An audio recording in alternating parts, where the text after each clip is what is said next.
আসসালামু আলাইকুম প্রিয় ভিউয়ার্স, আশা করি সবাই ভালো আছেন। আমি আপনাদের সাথে আছি রায়হান রাইডার্স। আজকে একটা খুবই গুরুত্বপূর্ণ বিষয়ে কথা বলবো আপনাদের সাথে। বিষয়টা হচ্ছে দালাল। এই ওয়ার্ডটা রিসেন্টলি খুব বেশি ব্যবহার করা হইতেছে যারা বাইক ব্লগিং করে।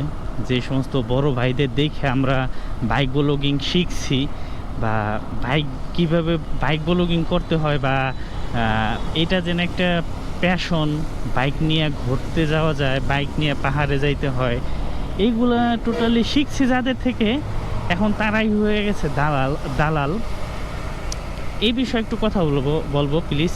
আপনারা যারা আমার ভিডিও নিয়মিত দেখেন তারা তো দেখবেনই, আর যারা নতুন দর্শক নিয়মিত আমার ভিডিও দেখেন না তারা একটু আমার ভিডিওটা দয়া করে দেখবেন যে আমি যুক্তিসঙ্গত কথা বলতেছি কি না। যদি আমার কথা কোনো ভুল ত্রুটি হয়ে থাকে তাহলেও আমাকে কমেন্টে জানাবেন।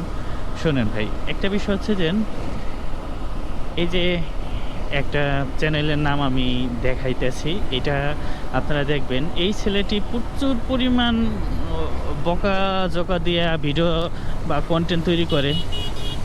সে বাংলাদেশের যত বড় ভাই ব্রাদার আছে, যারা হচ্ছে আমাদের বড় ভাই ব্রাদার, যাদের দেখে আমরা বাইক ব্লগিং শিখছি, তাদেরকে প্রচুর পরিমাণ বকাবাজি করে ভাই। এটা তো ভাই ঠিক না।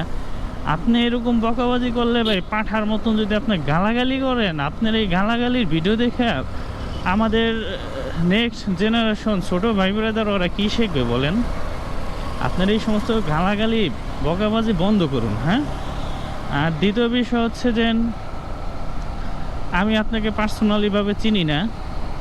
আমার মনে হয় যে আপনি যেহেতু এই বাইক ব্লগিংয়ের বড় ভাই ব্রাদারকে সম্মান করতে পারেন না, আপনি আপনার নিজের বড় ভাই ব্রাদারকেও সম্মান করেন না। এটা আমি 100% শিওর।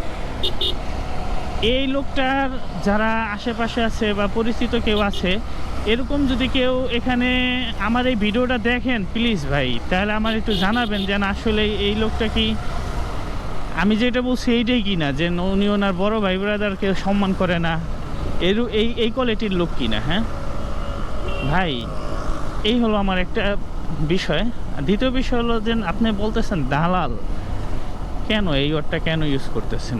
গালি দিতেছেন কেন?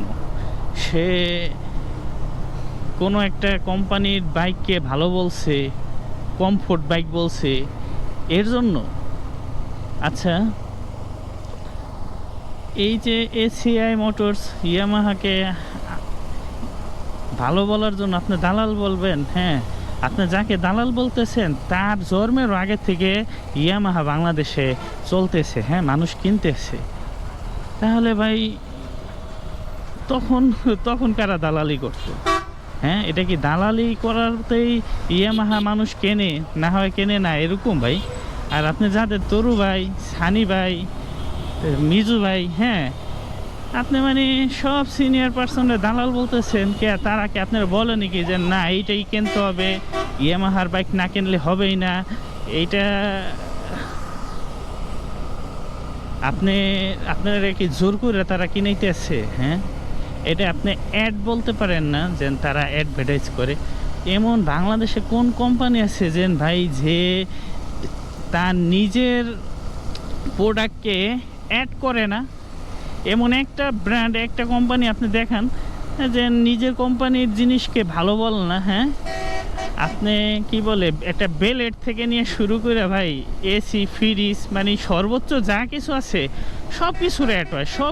সবাই যার যার প্রোডাক্টকে ভালো বলে যে হ্যাঁ আমার এটা অনেক ভালো, এটা কিনুন, এটা এরকম, এটা এই সুযোগ সুবিধা আছে, এটা সে বলে। এটা ভাই তার প্রোডাক্ট সে সেল করতে হলে এটা সে বলবে, এটা স্বাভাবিক। কিন্তু আপনি এর জন্য তো সবাইকে আপনি দালাল বলে দিতে পারেন না। আপনি যদি তাদেরকে দালাল বলেন, তাহলে যত অ্যাডভার্টাইজ করে যারা, হ্যাঁ, আপনারা সবাইকে আপনার দালাল বলতে হবে। আজকের পর থেকে যদি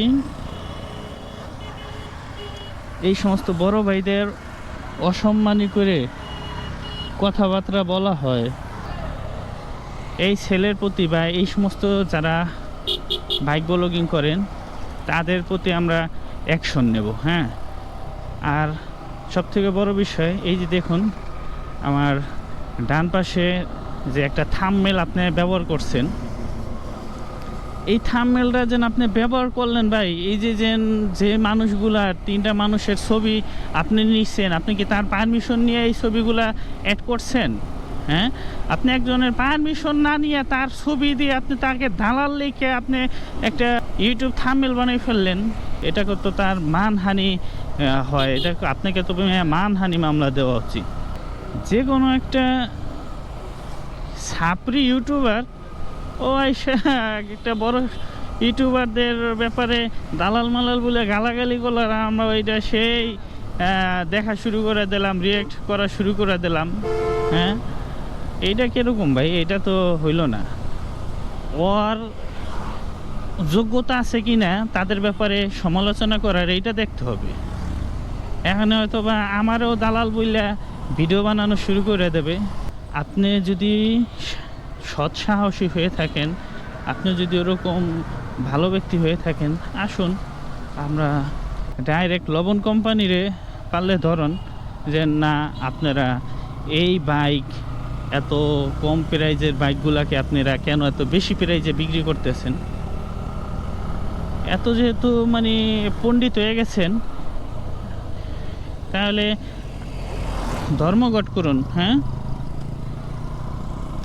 এসিআই কোম্পানির বিপক্ষে ধর্মঘট করুন যে না, এসিআই কোম্পানি বাংলাদেশ থেকে ব্যান করে দেও, না হয় এই প্রাইসগুলা, এই সমস্ত বাইকের প্রাইসগুলোকে কমাই দেওয়া হোক। এরকমভাবে একটা আসেন, আপনি শুরু করেন, আমিও আপনার সাথে থাকবো। হ্যাঁ, আপনি এইগুলো না কইরা মেয়া অসহায় মানুষগুলোর উপরে একেবারে দালাল মালাল কইরা ভিডিও কইরা আপনি পুরা পাট নিয়ে ফেলাইতেছেন, আর দেখতেছেন যে দালাল কইরা ভিডিও বানাইলে তো ভাইরাল। হ্যাঁ, তো কি মজা, দালাল করে ভিডিও সব বানাই।